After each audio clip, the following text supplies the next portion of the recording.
mana PAS dilihat dulunya adanya kepindahan ulama dan meletakkan ulama di tempatnya dan sebagainya. Adakah GHB ini dilihat mereka yang tidak mesra ulama? Saya rasa tidak timbul perkara itu. Bagaimana kita bisa mengatakan demikian kalau saya telah menegaskan pada awal sifat keterangkuman yang kita bawa itu termasuklah orang-orang agamawan, termasuklah para ulama yang mempunyai hak mereka juga untuk bergerak dalam GHB. Cuma bezanya saya rasa kita melihat ulama itu sebagai sebahagian daripada mereka yang perlu terlibat dan tidak ada satu clause khas untuk menyatakan kalau ulama maka diberi tempat begini. Kerana bagi kita kita berpegang kepada konsep dalam surah Al-Qasas ayat 25 yang menyatakan bahawa sebaik-baik orang yang kamu nak lantik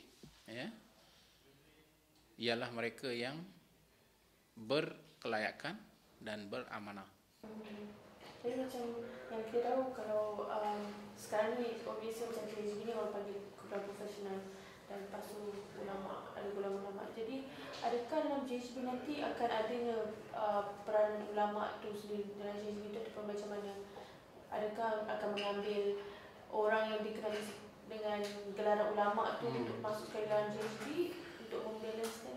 Macam mana saya sebutkan bahawa dalam GHB kita terbuka kepada semua selagi dia meyakini cara yang kita bawa dan dia yakin bahawa dengan ini dia dapat bawa idea dia di situ, maka kita alu-alukan tanpa kita mengambil kira ni ulama, ini tidak ulama. Itu the last thing we want to do in GHB. Bagi kami semuanya adalah penggerak yang tidak boleh diletakkan dikotomi antara ulama dengan tidak ulama, kerana kita akan ulang balik cerita lama dalam PAS yang mengakibatkan konflik yang begitu panjang dalam parti. Oleh itu, bagi kita GHB, Gerakan Harapan Baru, kita melihat bahawa ulama perlu berada kerana dasar yang kita bawa itu sebenarnya membuka ruang kepada para ulama, para asatizah, golongan-golongan yang ada berpelajaran agama, menggunakan ruang yang ada untuk dia sama-sama bangkit bahawa satu politik baru yang Islamnya bersifat ramah, Islamnya bersifat inklusif, Islamnya bersifat maju ke hadapan, yang saya kira kita memerlukan input daripada mereka dan mereka juga saya yakin dengan ruang yang kita beri ini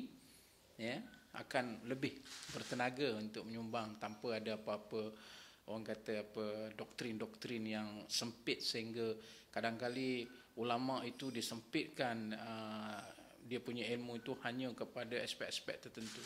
Sedangkan kita mahu dalam GHB ini ulama juga berperanan besar seperti mana orang-orang lain, dan saya sama sekali menolak sebarang dikotomi dari sudut istilah yang dipakai. Ini ulama, ini non-ulama.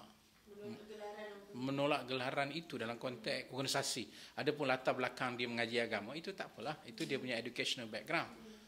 So there is no dichotomy dalam GHB, di mana kita melihat penyelarasan keahlian itu dilihat dalam konteks sumbangan masing-masing. Saya rasa kita serius dalam soal untuk melibatkan semua pihak termasuk ulama. Oleh itu kita akan mengadakan satu konferensi yang besar melibatkan tokoh dalam dan luar negara untuk membincang benda-benda asas yang menjadi panduan kepada tindakan-tindakan GHB khususnya dan kepada gerakan Islam umumnya tentang konsep Islam dalam konteks negara, bagaimana ia nak dibawa, masalah perlembagaan, masalah perundangan, proses demokrasi. Kita mengharapkan konferensi besar ini yang akan diadakan pada 15 Ogostus nanti dapat melahirkan resolusi yang bermakna untuk kita bawa sebagai atau untuk kita angkat sebagai panduan bahawa ulama mempunyai peranan yang besar dalam memberi input-input. Tidaklah sebesar negara-negara itu kerana kita masih di peringkat awal, tapi yang pastinya kita berkongsi dengan pengalaman mereka yang dari luar.